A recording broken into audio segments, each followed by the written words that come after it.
had just delivered my first child.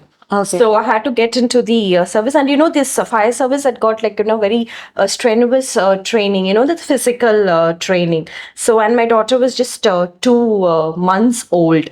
So without my family support, I wouldn't have done it. I wouldn't have even joined the service or even passed out from my training.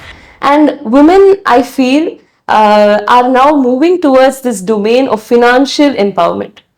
And that is very crucial in them becoming decision makers for their own lives.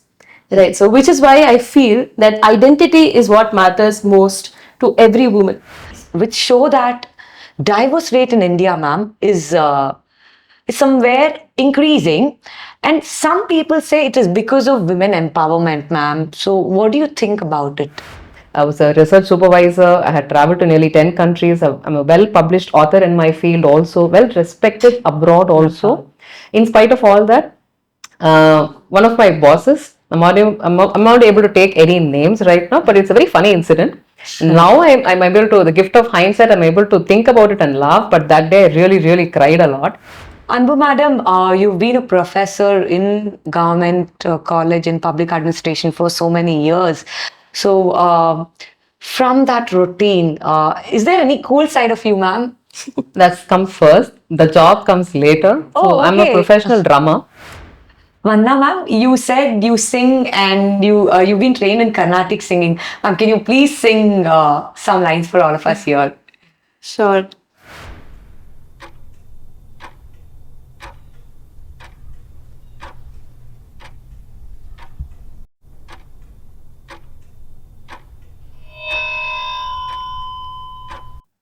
Good morning. Wishing you all a very happy Women's Day. Today on this special occasion, it is such a pleasure to have with us 3 successful women from different walks of life who are contributing to the society in a way we can never imagine. So it's a great pleasure to have you all here at Officers IAS Academy. We have with us Priya Ravichandran ma'am, IAS officer. She's the first woman in the Fire and Rescue Department of Government of Tamil Nadu. And in December 2023, she has been inducted into IAS. Such a pleasure to have you, ma'am. Thank you. We also have with us Vandana Raj madam, who's an IRS officer, Customs and Indirect Taxes. She is passed out from 2016 batch, clearing the UPSC Civil Service exam. It's a great pleasure to have you, ma'am. Thank you. And we also have Dr. Anbu Armugam, who is a professor in public administration, and she's a UPSC mentor for both prelims, mains, and the interview level with the government of Tamil Nadu. Such a pleasure to have all of you with us, ma'am. Priya ma'am, you wrote your UPSC as well as the Tamil Nadu state exams in 2003. So ma'am, what was the aspiration to write some government exam, get into a service which was otherwise assumed to be a man's domain, ma'am? Hope it's not a cliche answer. But then, yes, since I was young, I don't know, I was just carried away with, officers into the public service, and I wanted to get to the public service because I've seen 2 women officers as a child. Okay. And their contribution to the public life has been excellent, and I've heard stories about them. They're brave stories, in fact, how they had actually faced a mob, and how actually as a lady officer they were able to control a caste, a communal, or a riot in a place. So as a child, when you get to know stories about these women, you actually get carried away and you feel like, okay, she's one heroine whom you see right in front of your eyes. So I had developed that kind of liking first towards that particular officer, the woman officer.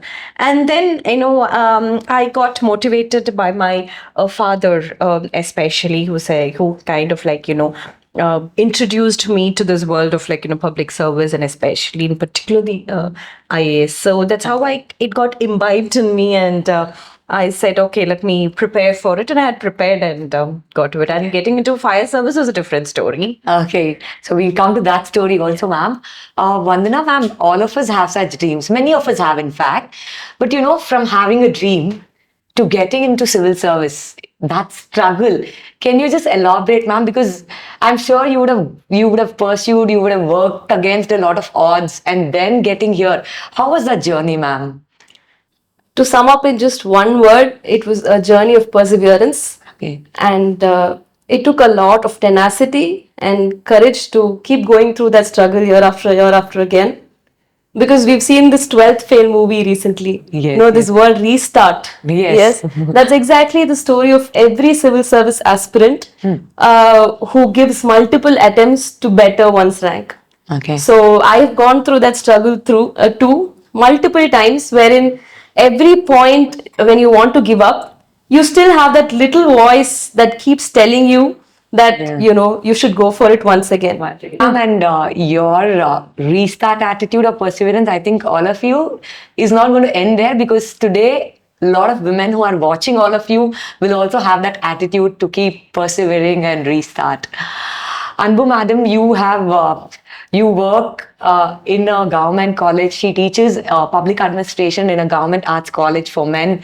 You have authored books. You have also done a lot of research. You are also on the social media, mentoring a lot of students and the young generation to take up government exams, opening up career opportunities for you. So, ma'am, what do you think as a woman are the challenges that you faced in setting up your passion or your career, ma'am?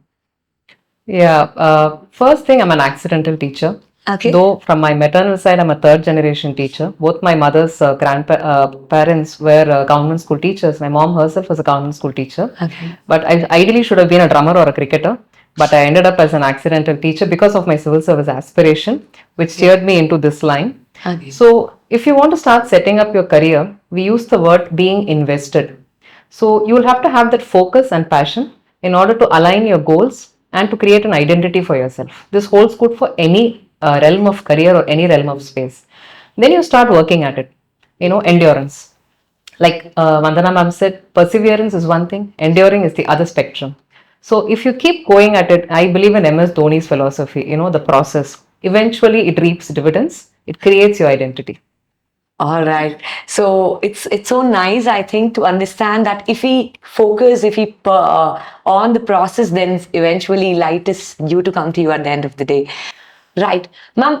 We are talking on Women's Day. So, Priya, ma'am, you tell me, if let's say what happens in a marriage, ma'am. If as a woman you are very successful, and do you think, ma'am, does it lead to any kind of constraint in the married life, or how does it go, ma'am? Because there are so many stories, so many assumptions in the society that an educated girl can probably not become a good wife, ma'am, or a good mother. Actually, yes, mine was also a field-oriented job earlier, and it's 24/7. And even now, what I got into now is again, it's going to be a 24/7. And the initial years, it's going to be a field work. I always feel that there is definitely, as women, we have to balance both the family and the career. For me, it was my parents, my family as such was a great support. So without their support, definitely I wouldn't have been here. So every stage of my life, yes, I had their supports, because I joined service when I had just delivered my first child. Okay. So I had to get into the service, and this fire service had got very strenuous training. The physical training. So, and my daughter was just 2 months old. So without my family support, I wouldn't have done it. I wouldn't have even joined the service or even passed out from my training. And then again, I had gone through various issues, like again the second child. Then I had. My accident, I had survived at 45% of in burn injuries. So even then, I had my entire family as a support system. And there was no question of usually I have almost been on the deathbed and came back and survived. So I was 3 months in ICU. I had my daughters were just 5 years and 3 years old. So there could be an apprehension in the family saying why again you want to get back into the service? But there was no questions as such. They said, in fact they said you've gone through so much, you've attained so much, and why you even think about stopping or breaking your career. So that's how I moved again into the service, and again I got conferred into IAS. And because I always feel like, without the family support, a woman cannot balance. And, we always think about, like, men, yeah, they are, the breadwinners of the family, they hardly step in, or like, given an opportunity, or when the division of labor, or, the love and the respect for each other, when it becomes very mutual, and when there is a give and take in every aspect of life, yes, they also step in, and they really help you in Ma'am, your career. your answer is so motivating. I think we've generally heard if a woman is successful, she cannot have it all. But from what she's telling, she has children, she has family, and everybody is supporting each other. I think it is such an inspiration. I think to all girls, to all family members, to let their daughters, daughter-in-laws pursue what they want to, ma'am. Vandana, ma'am. Ma'am, generally we see in a society there are many families in which there is no economic necessity for the women to work. In some there is, in some there is not. But why do you think is it important for a woman to have a career of her own? I think today every woman or every person for that matter seeks an identity for themselves, right? There is a certain purpose to why they're living. There's a certain purpose to why they want to exist to do something. Even if there is no economic necessity, still women want an identity. If you do ask them, they will tell you that I need to be known for this. And that brings the seed to build something, to develop something. So it's not a question of money. It's not a question of even facing your daily bread and butter, even winning your daily bread and butter. But it's more a question of your soul searching. It's more a question of your purpose that you want to have. And women, I feel, are now moving towards this domain of financial empowerment. And that is very crucial in them becoming decision makers for their own lives. Right. So, which is why I feel that identity is what matters most to every woman. Ma'am, this is very true. I think we could even generalize identity is very important to any individual. Everybody wants to make his mark, and we've seen in the past, because of social factors, a woman has been robbed of that opportunity to make an identity. So today, with the changing scenario with education, we at least have that opportunity to make an identity, ma'am. It's like self-worth, the Self-worth, accomplishment. yes. Exactly. I mean, it's more for your own self rather Yes. than showing anything to the society. Anbu ma'am, you've recently authored a book on gender equality and representation of women in parliament. So for all of your information, it's there on Amazon, and she has been championing the cause of women empowerment for so many years. And she's been also, like she said, an accidental teacher, but I think she's very passionate about what she's doing. So ma'am, you would see that there are studies which show that divorce rate in India, ma'am, is somewhere increasing, and some people say it is because of women empowerment, ma'am. So, what do you think about it? Now, I think when it comes to marriage, there are a lot of dimensions. So it's about two individuals choosing their time together. So education cannot be a singular factor when it comes to division. So there could be a lot of other factors, internal factors, external factors, but I would generally not at all categorize education into it. Education leads to enlightenment. It kind of opens up your learning avenues. It kind of, it's like a growth spurt. Education is a part of your, milestone in your evolutionary cycle. So that is the only way you can, classify education. So for me, that's where I put education. It's a part of your life that you'll have to go through. And learning can never stop. Only the learner can stop. That's my philosophy. So in your life, how you apply, the space that you went to, could be an undergraduation, could be a school, could be a master's, you could have studied abroad, you could have studied in a local school. All that is fine. How do you apply whatever you learned, whatever you were exposed to, your experiences, your lived in experience, we call it that. That application could vary by individuals. But that cannot be the reason for a split or a division in a, in your life. Ma'am, in fact, what you're telling reminds me, today we know a lot of women who are supporting their husbands in managing their business, in managing their careers. There are times, there's this famous story of Narayan Murthy and Sudha Murthy. When Narayan Murthy actually wanted to set up something of his own, he told his wife, you will have to manage everything else and leave me. So we see that in a lot of places, an empowered woman is shouldering more responsibilities and also, equally walking with a man. So that's true, ma'am. You too, Shweta. Even you are doing very good. Thank you, ma'am. But maybe I think Sneha, just to add to that, Yes. I think these days we should be viewing marriage as a union of two people who are coming together as friends. Correct. Right? There's an underlying friendship and companionship that goes in today's marriages, Marriages. when compared to erstwhile marriages. So it's more mutual understanding, mutual trust, wherein each other feel as partners in growth, equal partners in growth. So there is no like division of responsibilities. Like you take care of the caregiving part, while I'll take care of the bread earning part.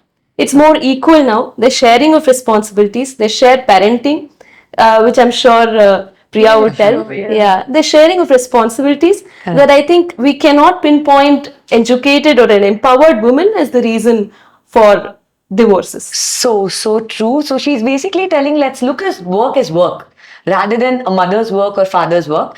And no matter who takes it, it is up to the couple. It's up to the couple. Complement each other. We just When I spoke about division of labor, it's like not like the kitchen or the cook is the domain of a women, and it's like sometimes even you get the help of husbands when you're sick. Sick. They do get into the kitchen. They do give you. I think COVID saw a lot of men taking care of a lot of household responsibilities because it was just the two of us. It's just two people in the home and you have to manage everything. Yeah. So COVID really taught us a lot of lessons at home. True. Ma'am, from what I'm hearing from all of you, I think we can just conclude that if divorce rate is increasing in the society, I think it's because of lack of tolerance. We see as individuals, whether it's boys, girls, tolerance level is falling in the society, and that's why for trivial issues, people are ending up in divorce, and maybe some people just blame it on women empowerment. Yeah. All right, ma'am. Anbu, ma'am, the work environment from your times, like earlier times, 20 years back to now, has changed a lot, ma'am, which we see is very, very welcoming for the young girls of today. So how do you see that, ma'am? And what do you think are the changes that have come in place that can motivate the young generation girls to also take up careers? Before I even answer that question, I'm going to claim I'm still young. You make me sound like one, going to retire character, who's going to answer about 40 years back in her career. But absolutely, I really love that question, Sneha. Why? Because I started out my career in around 2006 when I started with Annamalai University. Almost 2 decades now into my service. But 2006, was a place, where your question aptly fits. It was not a great space to be, when you're a woman, when you're smart, when you're young, when you're raring to go with all the qualifications that your job requires. And, you want to be a go-getter, you want to be a hustler.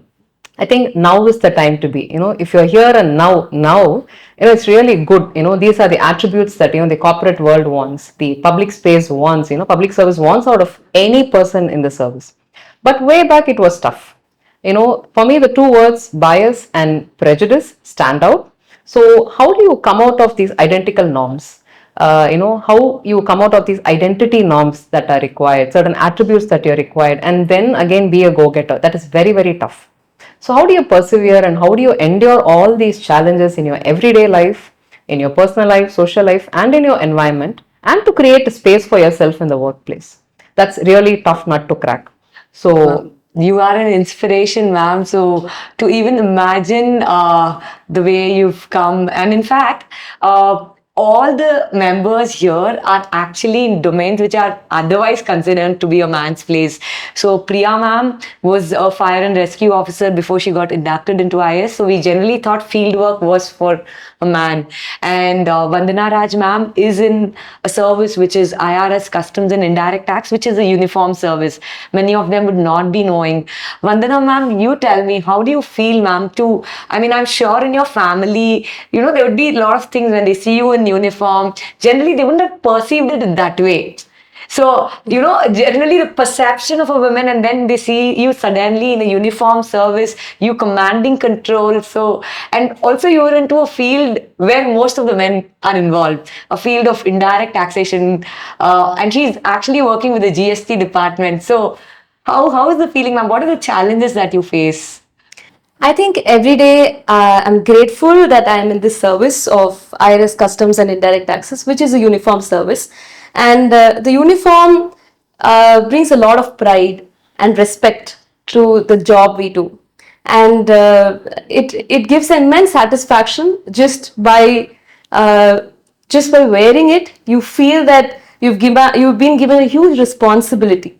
And as a woman, I feel really truly empowered to lead a pack of people towards various operations, like be it in customs when I worked at the airport, when it was gold smuggling issues or when it was narcotic smuggling issues, and right now in GST when we do deal with searches of tax evasion, in other economic offences related matters. So I feel these are fields where you generally do not see a lot of women, precisely because you do not feel that you would be able to do it, right? The exposure or the initial inkling of fear that you have, that will I be able to do it? Will I be able to man a uniform and command a group of officers who would mostly be men, right? So that brings you a lot of insecurities, brings you a lot of fears.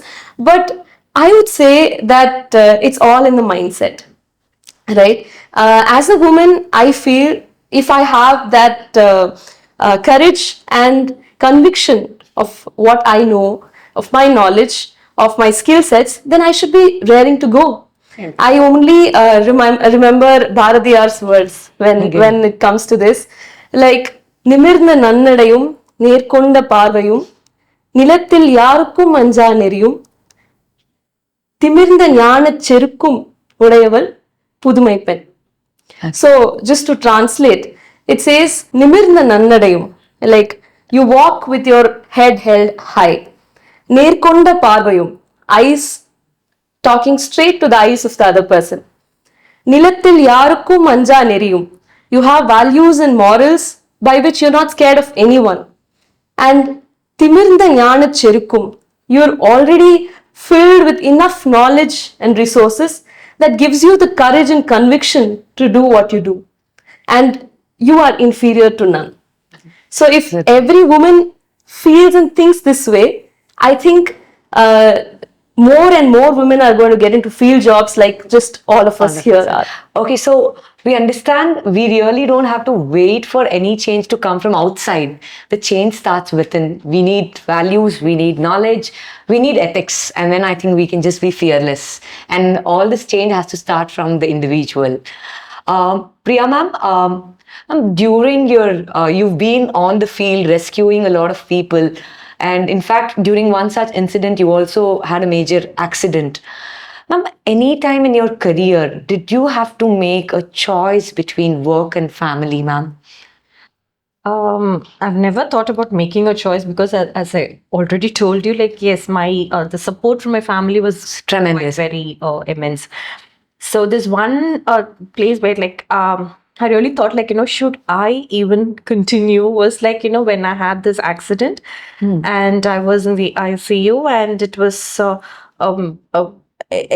it turned out to be a total disastrous to me. To be to accept myself, with all those wounds and injuries. I think the worst thing one can happen to one is the burn injuries. And for me, it was 45%.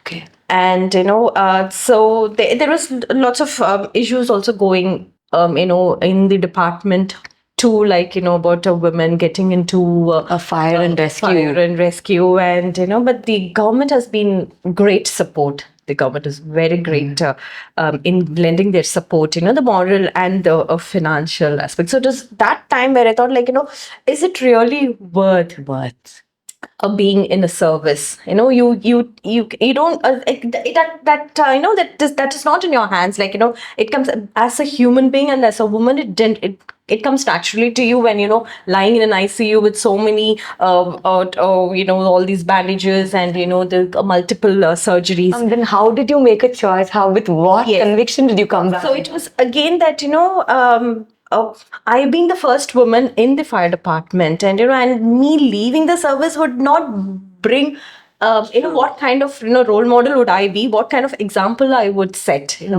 So it was that point again. I thought that no, you've shown that's been an act of bravery, and the government has recognized your act of bravery. They've given you the President Medal for Gallantry and Bravery medal, and me, just ceasing from my work, abruptly will definitely not give a good sign to other women to come. And I have the support. I had the support of the government. I had the support of the family. So when I had so many opportunities, then it's like, everyone has recognized your effort, recognized your work. So it was just that little moment, at your lowest moment, when that kind of thought came to me. But then again, with all the support, then I bounced back, and here I'm standing, like, where even I wouldn't even thought of, like, coming back alive. Yeah. Ma'am, but you've given a very important point, ma'am. As we rise up in the cadre of, in our ladder of success, we have to become more responsible. So this is not just for women, for anybody, because you now become an example for many. So this is out to, I think, all women who are chasing a career, trying to be successful. And I think these three are like the best examples for today, that they've held up their positions, and they're also inspiring a lot of people. So when we look at you, we know we will not lose. There is still a long way to go. True, ma'am. Anbu, ma'am, in your career, have you seen any, is there any incident where you felt because you were a woman, you were at a certain disadvantage? Absolutely, every single day, earlier on. Right, earlier. But now I think you reach a position where you actually command respect for the work that you put in, and the professional ethics that you carry, and the identity that you've built up. So, but any particular incident, I think I cannot take a name of the institution, but there was one particular incident which I can actually say. Yes, So, I was working in one of the institutions after my deputation, and I was one of the assistant professors. By then, I had at least 12 to 13 years of service. I was a research supervisor. I had traveled to nearly 10 countries. I'm a well published author in my field, also well respected abroad, also. In spite of all that, one of my bosses, I'm not able to take any names right now, but it's a very funny incident. Now I'm able to, the gift of hindsight, I'm able to think about it and laugh, but that day I really, really cried a lot. We used to buy organic oil from one of our colleagues. So, nallanna, thengai, kadla enna, So there was crates and crates which were coming in. And my boss, he asked me, adha poi edutittu va appadinaru. So you could have asked the students, you could have asked the non-teaching staff, anybody could have done that. He asked me. I joined the institution, it was my second or third month. I took all the crates from the vehicle. I put up in the staff room. He said, உனக்கு நல்லெண்ணெய்னா பிரிக்க தெரியுமா அப்படின்னாரு. I said, okay, let's learn. நம்மளே சொல்றோம், learning can never stop அப்படின்னு. So, it was with mild tears rolling down, I had to segregate, groundnut oil, sesame oil and whatever. I kept it. All the staff in the room made one passing comment. I was sitting on the ground only. Yaru chair kuda kudukala. And they said, "Paravalla, even if they throw you out of your university, you will have a good job in the ration shop." So that comment, it kind of broke me down that one day. So I cursed my parents. இதுங்களால தான் நம்ம PhD படிச்சோம், படிச்சுட்டு நீ என்ன பிரிச்சுட்டு இருக்கோன்னு. But it kind of shook me up. It did. And it took some time to come out of that space. People can actually put you down. Whatever, no matter what position you reach, which heights you reach, you may think, you're climbing the ladder. But it's again coming back to, are you in it? If you're going to wake up tomorrow morning and say, yes, I'm going to do my job. And if they see you smiling, and if you can actually look up to that person's face and say, good morning, sir, yeah, there you are. So you have to show up. Sure. Yeah, Ma'am, these incidents make you stronger. Okay. Ma'am, so we think now for whatever happens, let's not blame anybody. We have to only come back stronger. Like she said, restart. So not just restart in terms of your preparation, but in terms of your strength, mental strength, emotional strength, that no matter what, I will do what I'm up to. They also say, right, women have to be doubly talented in what they do to be actually taken seriously. Yeah. That is true. In fact, I think there are a lot of people who also respect when a woman is taking up the role in office and also at home. So there are all kinds of people in society. So we also get that extra attention when somebody we're doing good in both the areas. In 1970s, there was a report by the United Nations which said that in India there is the level of gender inequality is high. And the report said that the reason why there is an inequality between men and women is because of family. So, Anbu madam, what do you think about this, ma'am? Or why was the reason it was said so? Unfortunately, I was not born then. Probably I would have tried to rewrite it.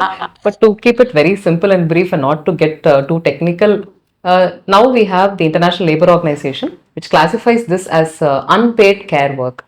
So they classify it for all genders, not only for women. So they've come up with a nice classification which tells you how your economy is pulled back if you're investing more time into unpaid care work. So I think India also is like looking at the dimension, and now the labor force participation rate is really going high. That's one thing all state and national governments are working on. So I hope we will make a turnaround. All right. So we see that that report was more from a perspective to push governments to get more women into the labor workforce. All right, ma'am. Priya, ma'am, work, life, family. Is there anything that keeps you very cool? You're always smiling. So what keeps you so cool, ma'am? Work is sometimes cooler than cool. Okay. That's like, I post that, post office hours, yeah, we do have an interaction section with the officers, and then, yeah, we have a cool time. But then, yeah, that's something different. But then back home, yeah, music. Okay. I'm just generally into, the normal music. I walk a bit with my AirPods on and read little, very little. Okay. And I have two daughters, so I like to do some kind of fashion designing for them. So that I know other they report course, and the madri I do work a little on it. Very nice, ma'am. Vandana, ma'am, when you're in office, I can imagine all figures, always issues, sometimes raids. So how do you manage, ma'am, the work and life? And I mean, how do you manage that stress? Well, I wouldn't say it, I wouldn't call it stress Okay. because I really love what I do.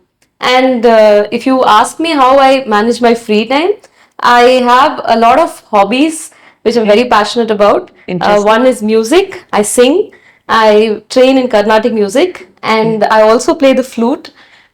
So I've been learning flute for the past 4 years. So I like to keep trying new songs on the flute. Ma'am, if you say past 4 years means that after service, ma'am, do you really find time to work, office, and you're married also? Do you really find time, ma'am, to learn flute, play flute? I make time. So Oh, wonderful. I ensure that I wake up 6 in the morning, have my flute classes either online or offline, and I really ensure that I have my flute classes at least twice or thrice a week because it is very refreshing, it's very soulful, it's very peaceful.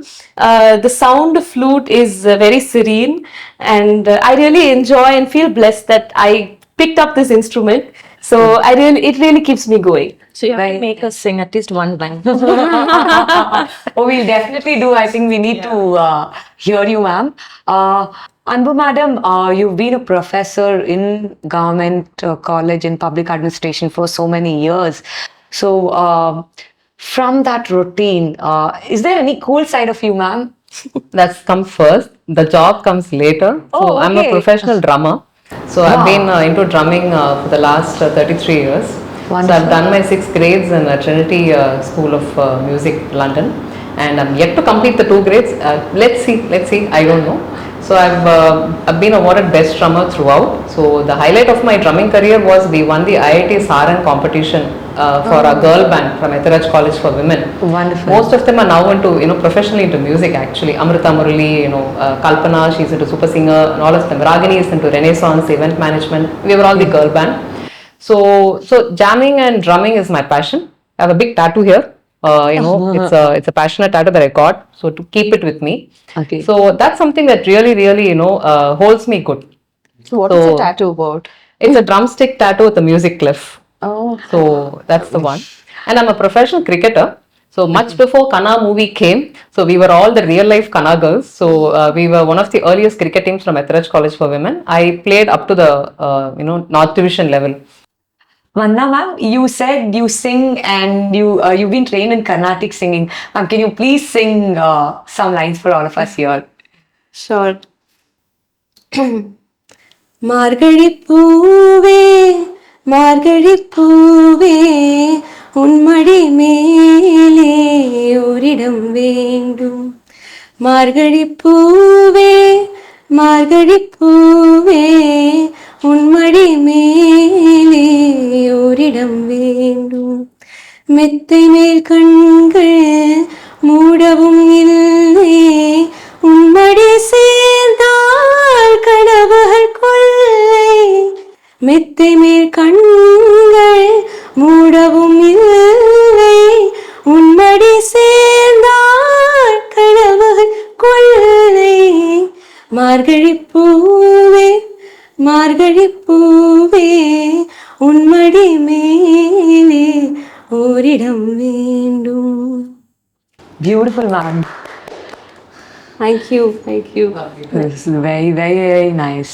When I listen to all of your stories, it's like each of you have the story of 2-3 lives.